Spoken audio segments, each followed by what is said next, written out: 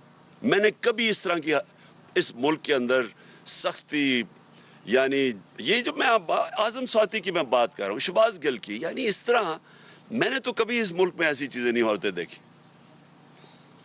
The recent victory of PTI has prompted many analysts that it might win, two-third majority in the upcoming elections if they are held.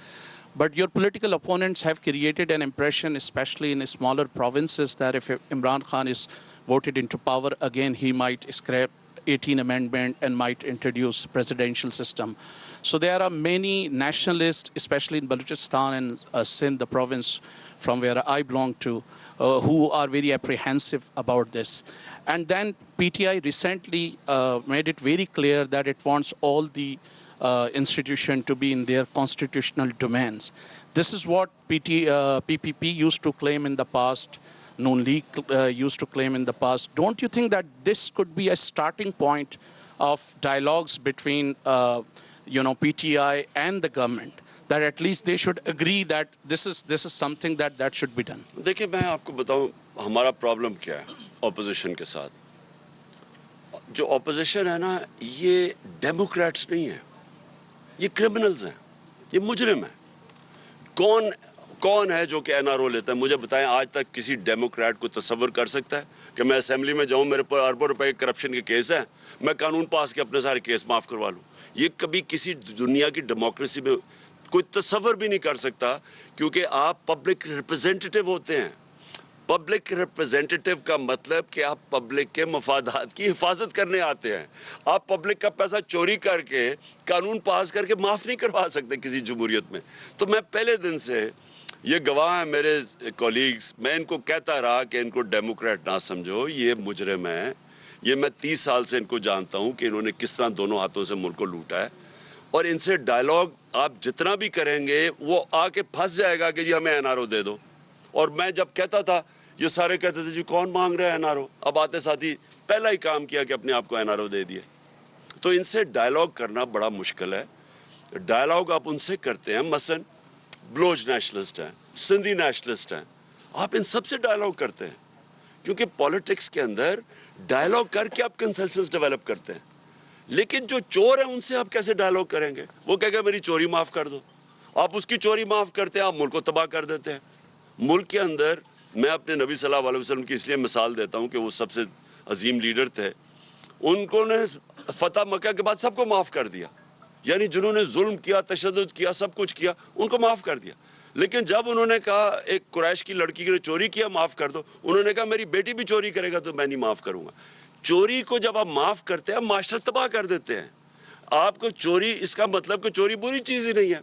تو چوری بری چیز نہیں ہے تو آپ تیسری دنیا بن جاتے ہیں. ساری ڈیولپنگ ورلڈ کے اندر اسی طرح کے لوگ بیٹھے ہوئے ملک کو چوری کر کے پیسہ باہر لے کے جا رہے ہیں, اس لیے وہ ملک غریب ہے. جی ایک منٹ, وہ Shiraz Ahmed Shirazi, new T V سے سوال ہے میرا. Sir Shiraz Ahmed Shirazi, new T V سے سوال میرا یہ کہ کل کے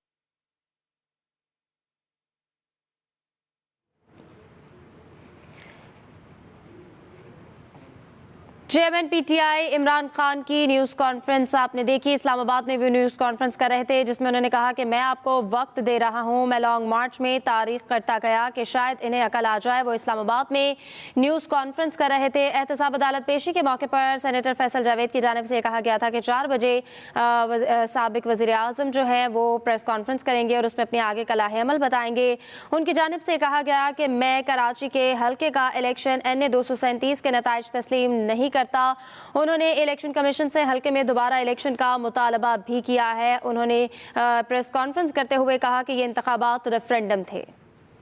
یہ جو ہے نا, یہ سکندر سلطان سے بددیانت دار الیکشن کمشنر میں نے پاکستان کی تاریخ میں نہیں دیکھا. اور وہ آ ہی گیا, آڈیو لیکس میں وہ آ ہی گیا ہے کہ وہ انسٹرکشنز لے رہا ہے کہ اچھا چن کے یہ 8 حلقے رکھو تاکہ کسی طرح آپ دونوں مل کے تو الیکشن کمیشن مل کے ہرا رہی. اس نے ہمیں اتنا نقصان پہنچایا. یہ اس طرح ہوتا ہے کہ یہ نون لیگ کا ایک حصہ ہے. ان کے ساتھ بیٹھ کے اس نے, جو پنجاب کے بھی ضمنی الیکشن تھے جو 20 ہوئے تھے بائی الیکشنز, ادھر بھی جا کے سارا وقت وہ مریم اور اس کے ساتھ بیٹھا ہوتا تھا, حمزہ کے ساتھ, یہ سارا وقت پلان.